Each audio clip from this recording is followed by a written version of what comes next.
Ketemu lagi dengan saya, Dr. Dwi.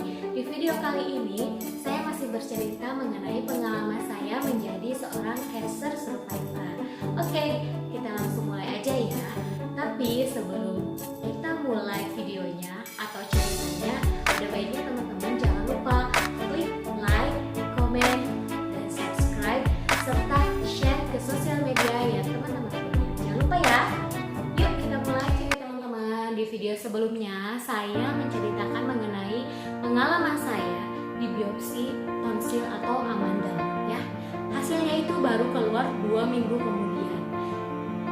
Setelah 2 minggu saya bertemu dengan dokter THT-nya dan ternyata saat hasilnya dibuka, dokternya berbicara, mengatakan, menjelaskan kepada saya bahwa saya terkena kanker. Kankernya apa? Kankernya kanker kelenjar getah bening. Kalau bahasa kedokterannya itu non-Hodgkin lymphoma, di mana tipenya itu tipe sel B. Apa yang saya rasakan? Sama seperti pasien pada umumnya, saya merasa sedih, merasa kaget, merasa marah, merasa tidak percaya dengan apa yang diutarakan oleh dokter.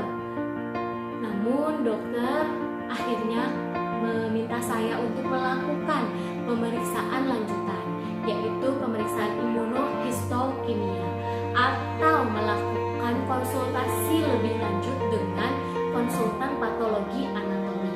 Akhirnya di situ saya bertanya kepada dokter, dokter konsultan patologi anatomi itu adanya di mana? Beliau bilang bahwa konsultan patologi anatomi untuk di Bandung adanya di Rumah Sakit Advent atau di Rumah Sakit Hasan Sadikin. Karena posisinya itu malam hari, akhirnya saya coba dulu tanya ke Rumah Sakit Advent. Ternyata beliau tidak ada di sana. Justru kalau misalnya mau melakukan konsultasi dengan konsultan patologi anatomi, itu harus dilakukan di Rumah Sakit Hasan Sadikin dan itu posisinya siang hari. Berarti saya baru bisa melakukan konsultasinya besok hari. Besoknya saya memutuskan untuk tidak ke Rumah Sakit Hasan Sadikin dulu, tapi saya mencari second opinion atau opini dari expert lainnya, dari ahli lainnya, yaitu dari dokter spesialis THT konsultan. Akhirnya saya bertemu dengan beliau. Beliau memeriksa saya dan melihat hasil PA. Ternyata beliau langsung menyuruh saya untuk segera melakukan pemeriksaan imunohistokimia tanpa tunggu lama-lama lagi, karena hasil dari pemeriksaan imunohistokimia pun ada atau muncul sekitar 2-3 minggu, dan itu untuk proses menunggu itu bisa menyebabkan si tumor atau pembesaran di suatu organ itu lebih besar lagi, dan itu kita tahu takutnya akan menjadi penyebaran ke organ yang lain. Akhirnya besoknya saya langsung ke lab patologi anatomi di Rumah Sakit Hasan Sadikin. Di situ saya langsung berpikir untuk ketemu lagi dengan dokter patologi anatomi konsultan, tapi orang tua saya bilang udah langsung aja pemeriksaan imunohistokimia supaya langsung ada hasilnya secepatnya. Akhirnya saya daftarkan dan ternyata untuk biaya yang dikeluarkan untuk pemeriksaan imunohistokimia itu sebesar 300-400 ribu. Dan benar, hasilnya baru muncul setelah 2 atau 3 minggu. Nanti dari pihak lab patologi anatominya akan menelpon kita atau meng-SMS kita bila hasilnya sudah ada. Setelah itu hasilnya ada 3 minggu kemudian, ternyata hasilnya tetap oke. Pasti teman-teman semua penasaran. Dari tadi saya bilang imunohistokimia. Apa sih imunohistokimia itu? Jadi imunohistokimia itu adalah salah satu pemeriksaan yang digunakan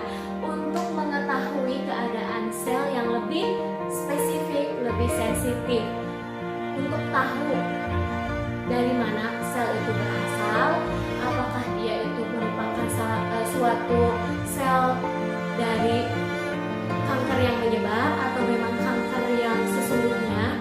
Kenapa harus dilakukan pemeriksaan imunohistokimia pada pasien dengan limfoma atau kanker kelenjar getah bening?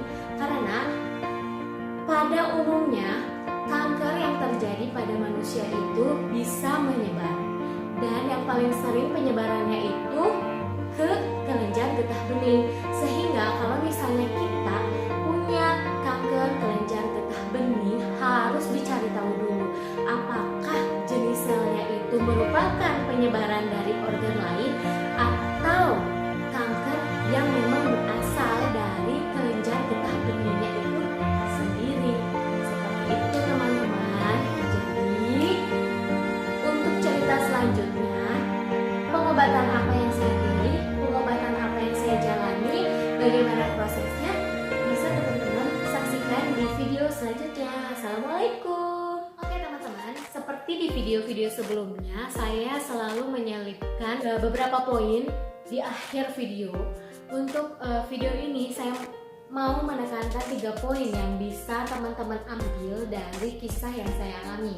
Yang pertama adalah saat teman-teman didiagnosa dengan suatu penyakit yang berat, pasti teman-teman merasa sedih, merasa marah, merasa kecewa, dan itu sesuatu hal yang normal, yang wajar, yang pasti akan semua orang atau semua pasien alami. Hanya yang jadi poinnya adalah teman-teman harus cepat bangkit dari keterpurukan atau dari kesedihan itu, supaya teman-teman bisa segera menentukan pengobatan apa yang akan teman-teman jalani.